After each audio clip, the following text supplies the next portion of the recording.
something you already know. However, for the haters out there, the old WNBA fandom, many of you call them the slows. For those fans, they're in complete denial. We've tried to... If you're a Caitlyn Clark fan, if you bleed Indiana Fever blue and gold, then what I'm about to tell you is going to shake you to your core. Sophie Cunningham just dropped a bombshell on her podcast that has sent shockwaves rippling through the entire WNBA, and the implications for Caitlyn Clark's future in Indiana are absolutely terrifying. She didn't mince words. She didn't play it safe. Sophie straight up said that the next team she plays for, she wants a bigger contract so she can finally buy a house and get cozy. Let that sink in. The next team, not the Fever. Say we want about Sophie Cunningham, she shot 63% true shooting percentage while being a well above average defender. I'm not going to say a great defender, but like well above average defender. She's one of the better defenders on the Fever, and she's somebody that originally usurped the next team.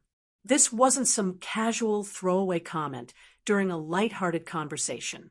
This was a calculated, deliberate statement from one of the league's most valuable glue guys, and it's sending a very clear message. Sophie Cunningham is preparing to walk away from Indiana. And if the Fever let that happen, if they allow one of their most crucial pieces to leave after everything they sacrificed to get her, then Caitlyn Clark should be furious. Because this isn't just about losing a role player.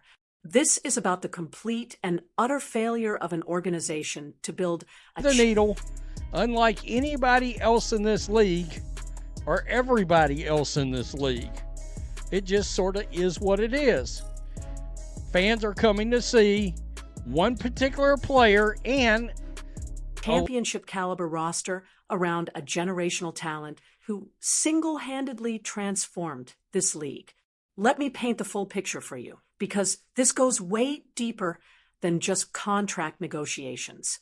Sophie Cunningham is one of the biggest names in the WNBA, not just because of her reputation or her marketability, but because of what she does on the court. She's the definition of a glue guy, one of those rare players who makes everyone around her better without needing the spotlight or demanding the ball. Her numbers don't lie. She shot 63% true shooting percentage last season. 63%. Along with that, carries over the support to the entire team. Well, Forbes has released a rather very interesting insight report that tells you exactly how much. That's elite efficiency. And she didn't do it as some bench warmer getting garbage time minutes. She was a starter, a well above average defender, and one of the Fever's most reliable perimeter stoppers. She originally usurped Dana Bonner in the starting lineup because she earned it, because she fit perfectly into what the Fever needed. And now, this unexpected announcement is raising massive red flags for anyone who actually cares about the Indiana Fever contending for championships, and more importantly, for Caitlyn Clark's future success. Because here's the thing. Sophie Cunningham is known for her high-volume three-point shooting. She's a sniper from deep, the kind of player who...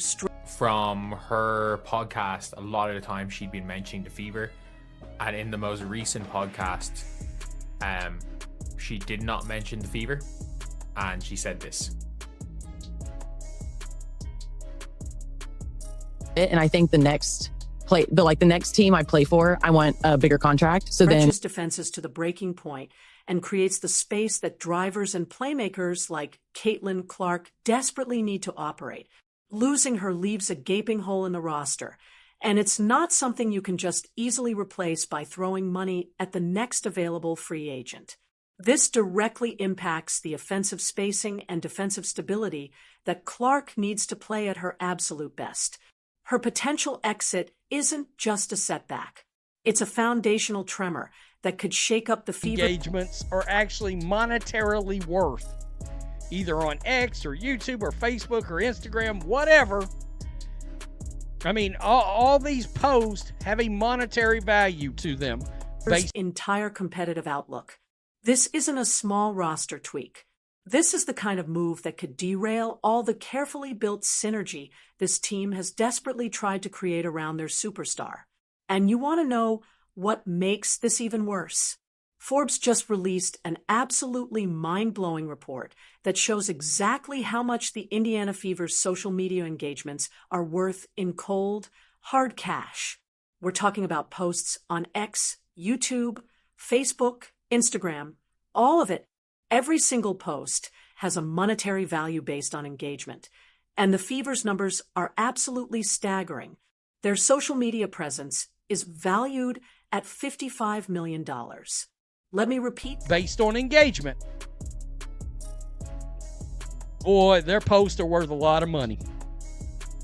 They are worth a lot of money, and I can tell you right now, that's a little over $55 million. And here's the kicker. That's over 5 times higher than the next closest WNBA team. 5 times. The gap between the Fever and the rest of the league is absolutely insane. And we all know why. Caitlyn Clark came into this league with more hype than anyone in WNBA history. She single-handedly redefined what WNBA engagement could look like. She brought millions of new fans to the sport, fans who had never watched a single WNBA game before she arrived. The expectation for her isn't just to compete. It's to contend for championships. It's to dominate. It's to win. So imagine being Caitlyn Clark right now. You've done everything right. You've brought unprecedented attention and revenue to this franchise. Like, genuinely. They traded 4 years of Sinai Rivers, and by the way, the Fever wouldn't have drafted Sinai Rivers. The Fever would not have drafted Sinai. Elevated the entire league. And now, the front office is on the verge of letting one of your most proven, low-ego, high-impact teammates walk away because of what looks like financial mismanagement or a complete misunderstanding of how to build a winning roster. That's a tough pill to swallow. It points to a potential failure in roster construction that directly hurts Clark's ability to win. You can only imagine the frustration of a superstar whose incredible impact on the league isn't being matched by adequate support on the court. And it raises serious, legitimate questions about the team's long-term vision. Do they actually know what they're doing? Or did they just get lucky? Based on Sophie's Sinai Rivers, the Fever are dumbasses. They would have drafted somebody else. But losing Sophie Cunningham for money reasons is not a smart thing to do. Podcast language. It really sounds like the Fever aren't planning to keep her. In her most recent episode, she didn't mention the Fever at all. Previously, she'd been referencing the team regularly, talking about her teammates, her experiences in Indiana. But this time, radio silence. And then she dropped that line about wanting a bigger contract with her next team. Her next team. That's not the kind of thing you say unless you already know you're leaving. Sophie Cunningham's on-court value is undeniable and honestly irreplaceable. She boasts that impressive 63% true shooting percentage, combined with solid defensive play that makes her one of the Fever's better perimeter defenders. And get this, she shoots 43% from three-point range. And tell you right now, that's a little over 5 times higher than the next WNBA team. 5 times higher. Let's go down here. Just scroll down. The Indiana Fever's staggering high volume. 43%. That kind of shooting stretches defenses, creates critical space for drivers and cutters like Clark, and makes the entire offense flow. She plays within the system. She's got that winner's mentality, and her on-court ego is as close to zero as any professional athlete you'll ever find. These aren't just stats. They're the hallmarks of a crucial role player who genuinely elevates everyone around her, which makes her potential departure even more devastating. But It's not just about what Sophie does on the court. She's a big deal off the court, too. She's consistently one of the most searched WNBA players online. She lands lucrative sponsorships like her deal with Arby's. Her popularity significantly boosts the team's overall brand and how fans engage with them on social media. Now, Caitlyn $55 million social media evaluation speaks volumes.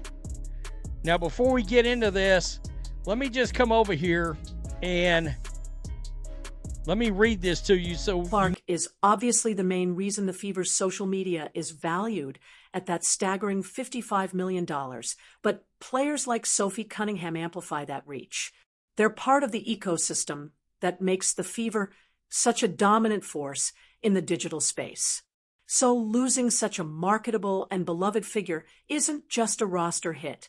It's a real blow to the Fever's broader appeal and their ability to capitalize on all this newfound stardom. And critics aren't holding back. They're calling this potentially the dumbest thing they've seen a team do in years. Because here's the context you need to understand. The Fever traded for years of Sia Rivers to get Sophie Cunningham. 4 years of a cost-controlled draft pick. And here's the kicker. The Fever wouldn't have even drafted Sia Rivers in the first place. They would have picked someone else entirely. Cunningham, a seasoned, effective player who could immediately boost the roster and help them contend. And now, after just 1 season, they're on the verge of letting that asset walk away for nothing. Let's be clear about what happened here. The Fever famously sacrificed the 8th overall pick in the draft to acquire Sophie Cunningham. That pick was used on Sia Rivers, a promising young talent with real upside. The entire move was designed to bring in a veteran who could contribute right away, someone who understood how to play winning basketball and fit seamlessly into a system built around Caitlyn Clark. Now, to potentially let that asset just walk away after only 1 season, essentially making her an expensive rental for such a high draft pick, is what critics are already calling one of the dumbest decisions a team could possibly make. The initial investment made perfect sense for a winning strategy. You're trying to maximize Caitlyn Clark's rookie window. You're trying to build a contender now, not 3 years from now. But the fact that it could all fall apart after just 1 season, that points to a catastrophic miscalculation by the front office. And the Indiana Fever's $55 million social media valuation speaks volumes about what's at stake here. Critics are absolutely slamming the Fever's management for what looks like a monumental gaffe. Trading away 4 years of a cost-controlled draft pick for a player who, just 1 season later, seems on the verge of leaving because of contract disputes. That's baffling. This isn't just about keeping a player. It's about smart asset management. It's about building a championship contender that can sustain success over multiple years. The message being sent is crystal clear. Unless Sophie Cunningham is demanding a max contract, which is highly, highly unlikely given her role, then the Fever have made an unforgivable error. They're jeopardizing their entire long-term strategy and totally undermining the immediate competitive window they have right now with Caitlyn Clark in her prime. And here's where it gets even more complicated. There's an unpopular opinion floating around basketball circles that Sophie Cunningham is actually better than Lexi Hull right now. It's close, sure. Lexi is younger, and she has more room to develop. But when you look at what each player brings to the table today, Sophie gives you more immediate impact. The problem is, neither of them is worth a max contract. So the Fever find themselves stuck in this impossible situation where they have 2 wings, neither of whom are max contract players, but both of whom might be looking for substantial money. And they have to pick one. They're kind of screwed, especially because, again, they could have had a cost-controlled Sia Rivers for 4 years. Now, there's a counter-argument that maybe head coach Stephanie White wouldn't have developed Sia Rivers properly anyway. Maybe she would have given her bench splinters for an entire season, but that doesn't change the fundamental problem here. So what's really going on? The core issue seems to be financial. Sophie Cunningham has made it super clear that she wants a bigger contract. And honestly, that's a totally reasonable request given how well she plays and how much value she brings to the team. But the Fever are facing salary cap constraints and some really tough choices as they try to build this roster around Caitlyn Clark. This creates a challenging dilemma. How do you keep those essential role players without completely destroying your future flexibility? If the Fever can't or won't meet Cunningham's market value, it signals a potentially alarming prioritization problem within the organization. This isn't just about a player leaving. It's a clear message about how the team actually values its key components. And right now, that message is troubling. Forbes' methodology helps us understand just how valuable the Fever have become. According to Lee, the CEO of STN Digital, franchise valuations are increasing dramatically across the WNBA. TV ratings are better than ever, and there's no better time to examine what's happening on social media. The study used a model called the social value metric, which calculated the estimated paid media equivalent value created by organic posts. They factored in impressions, video views, and engagements to benchmark what the same exposure would cost if you had to pay for it through traditional advertising. In other words, if you wanted to buy the kind of reach and engagement the Indiana Fever are getting organically, you'd have to spend $55 million.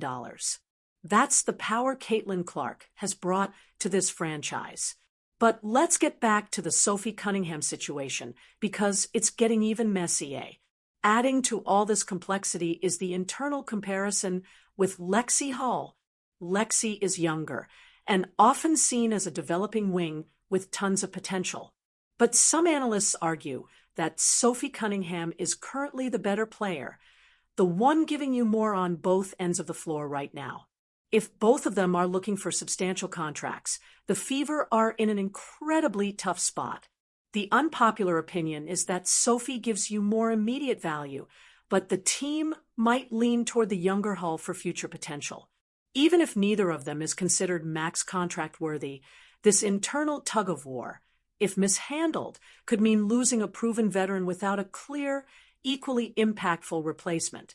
And that just complicates the team's competitive outlook even more.